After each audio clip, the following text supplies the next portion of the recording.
大家好，由于已经多天没有下雨今天完成这区块的最后一块拼图后呢，重心就要转往前院了。这种植小白菜的位置原本是闲置的空间区块太小，过往就只是闲置跟除草在没有浇水的情形下，土壤就很像单纯的黄土现在要把土壤的状况拉起来，让附近尽可能可以维持相同的土壤活力地利条件接近后，才方便让浇水施肥过程可以同步这样种植起来会省事很多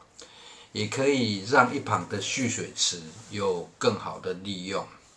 由于紫薇小白菜已经长比较大颗，挖起的时候带起的土壤让它多一点，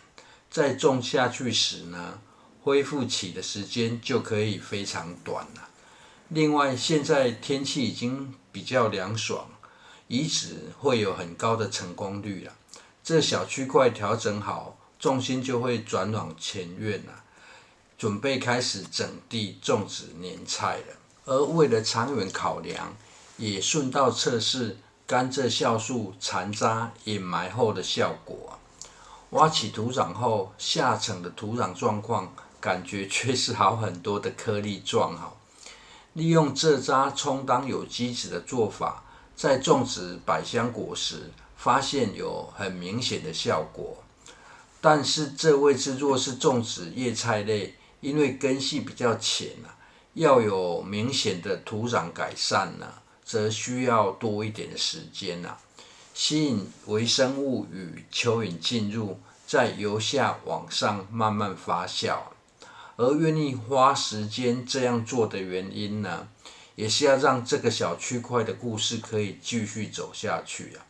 然而，原本是设定少量而多样化的种植方式，制作影片时才发觉到已经产生质变了。此区块的作物在不知不觉中已经变成中长天期的作物为主了。目前短天期只剩大陆妹与小白菜了，其他都变成长天期或是可以反复采收的菜，包含黄姜、蒜头、青葱、龙葵、大番茄、芦笋跟不辣辣椒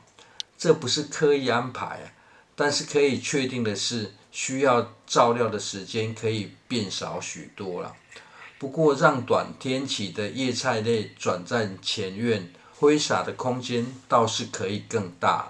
而若是家庭种植空间小，这区块的种植方式可以提供给大家参考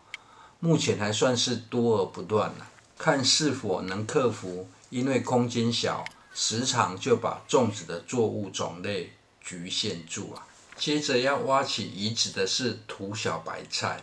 这两种小白菜不是因为生长缓慢而是大颗的已经被采收掉了。现在这样移植，老实说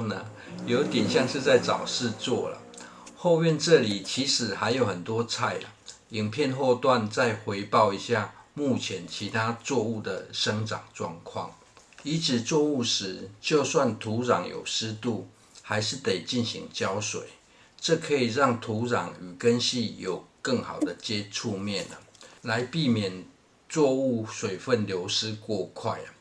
而浇水时，若是叶片黏住土壤，则可以简单做拉起的动作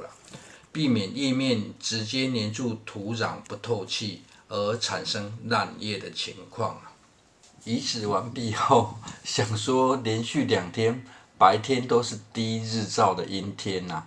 阴天更容易移植顺利也就顺道将前院剩下的这些土小白菜再次移植不过移植的目的是想要除草，另外因为前阵子有下雨，也可以顺道进行松土前面的土壤就是很怕下雨，只要一下雨，土壤就容易变得湿黏但是一干燥，敲碎表层却可以非常疏松由于这些土小白菜比较小颗就算不带土移植，也可以移植成功。采用分批边除草松土边移植可以让根系脱离土壤的时间比较短。虽然已经采收过，但是目前数量还很多很难抓移植后的间距所以进行移植时，一开始可以先种植宽一点，多出的苗再逐一往间距塞。短天期的叶菜类，若是植株不是高大的作物呢，通常有个共同点，就是种植密集一点，菜叶彼此有遮阳效果，反而会更细嫩接下来真的是应验计划赶不上变化的说法。移植后呢，天气转成白天都是出大太阳的状况。比较庆幸的是，晚上气温降很多已经变成日夜温差很大的天气而日照变短，大约5点多，太阳也就下山了。目前感觉紫薇小白菜还在移植后的恢复期到了移植后的第3天，就可以确认全部移植成功了。因为比较大颗的紫薇小白菜已经都站立起来，小颗的土小白菜就更不用担心而比较意外的是，移植的不辣辣椒呢，生长的速度在加速看来非常适应移植前平时就有浇水的土壤。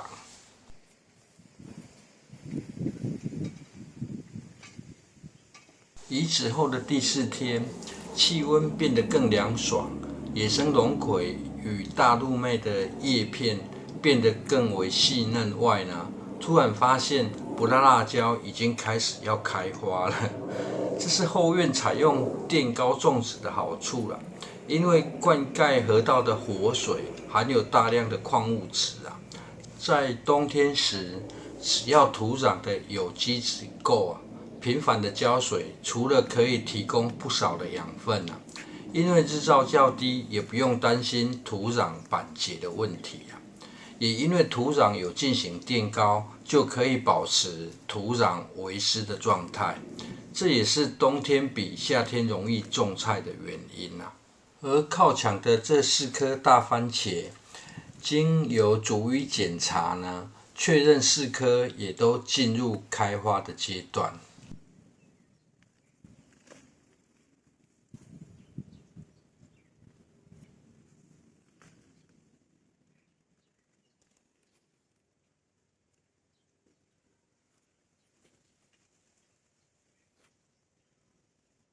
最后转战前院前呢，就顺道让大家看一下其他作物的生长状况与进度。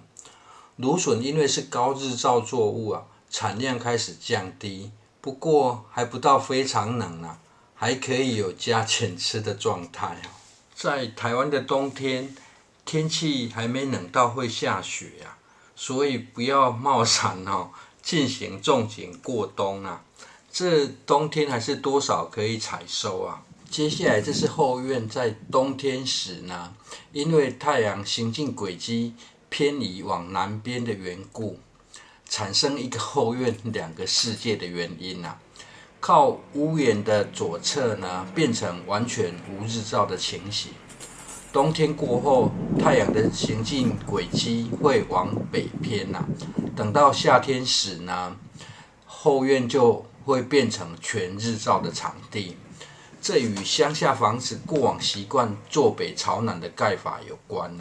也因此无日照又有棚架的位置，就成了实测无日照下可以适合生长的作物毕竟冬天可以种植的作物真的是竹繁不足以备载选择性多到种不完，可以挑 CP 值高又爱吃的菜种就好但是夏天时天气越来越热，难度越来越高这有棚架帮忙遮阳的位置，觉得应该有更好的表现空间才是接着这一部分是日照比较充足的位置防虫网内的十字花科类已经进入中后期，内部的结头菜长大的速度感觉有在加速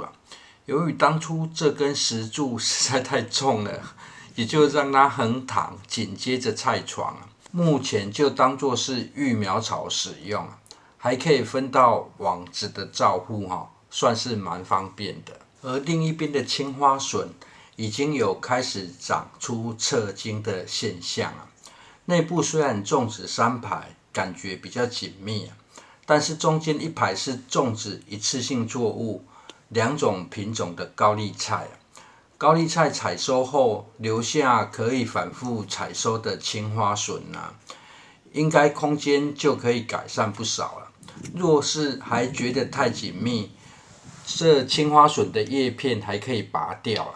目前网子内从叶片看来长得都还不错了，图个省事就先不用理会它。而这下方有掩埋酵素蔗渣的紫微小白菜呢，虽然一开始已经特别撒少一点的种子，不过出芽率很高，为了拍出来看得比较漂亮呢，会再进行移植，